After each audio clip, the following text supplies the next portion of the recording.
you are still at the point where I think flexibility is critical. Hi, I'm Marc Randolph, co-founder of Netflix and 6 other companies. Over the years, I've heard that will never work thousands of times, but I've learned there are things we all can do to increase the chances that they will. So join me for That Will Never Work.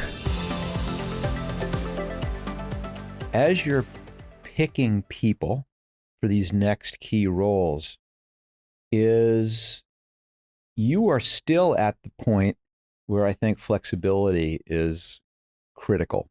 Again, I'm not 100% positive because it could be you go, done. I think you are correct. I mean, flexibility is everything. I mean, we need personalities that are willing to do things that are far, far outside of their job description. Exactly. And I think what you're looking for is just when you began going through your process, you start at the very beginning with this sense, and you had someone make a prototype and it came back and it wasn't good, and you changed stuff, sent it out, another prototype. How many prototypes did you go through to get to this one? Score. I mean, 50 probably. We mean, thankfully 3D printing exists, so we can do it cheap and we do it quick. And so we used every modern technology we could to make a age-old product. Yeah, 50. I think it's a pretty good number. I mean, it's a classic situation, and that's hardware where you're limited to how many iterations you can do compared to a software or services where you do 500 or 5,000 iterations. Sure. And I think a lot of people would benefit from thinking about their hiring the same way. Not perhaps in the way your mind might flash to. We mean, I'll just keep hiring people, and then if I don't like them, I discard them and hire another one and do that 50 times. I'm saying no, that you begin to recognize that my design is going to have to change. And so when you did this design, you did not call up the fabricators in Wisconsin and go, build me one.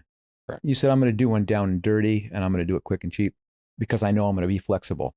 And in other words, as you're hiring people, I think you would not be looking at this production person you're hiring and say, tell me all your experience in evaluating paper stock and tell me your attention to detail and how it nestles in the box. And yes, that's important. But at this stage, more fundamentally, you're asking yourself, what happens if 2 weeks from now I say, hey, we changed our plan and now you're doing something different? How would that person do at that? Yep. And it's a critical thing for the exact same reason that you don't want to say, I did some CAD cams, make me 5,000 of them. Yeah, exactly.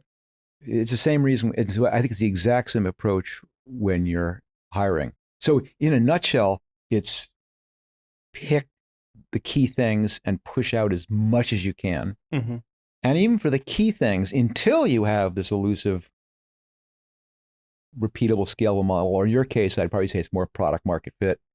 I would be really favoring flexibility in the types of people that you bring in who are totally comfortable doing different things, and not just have the mindset and the talent to do different things, but have the attitude that when you come in and say, you know that thing you worked on for a month? We're not canceling it. We're not canceling it.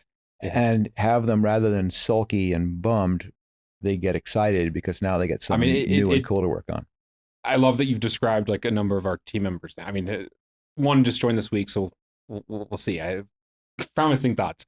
But those who are on board, I mean, it really, you've experienced this, but to see people come together towards a common goal and to go through ups and downs with it, it's just the most rewarding thing possible.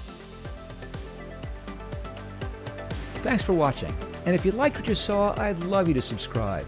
And if you want to be notified of my future releases, well, you know the drill. Just hit the bell.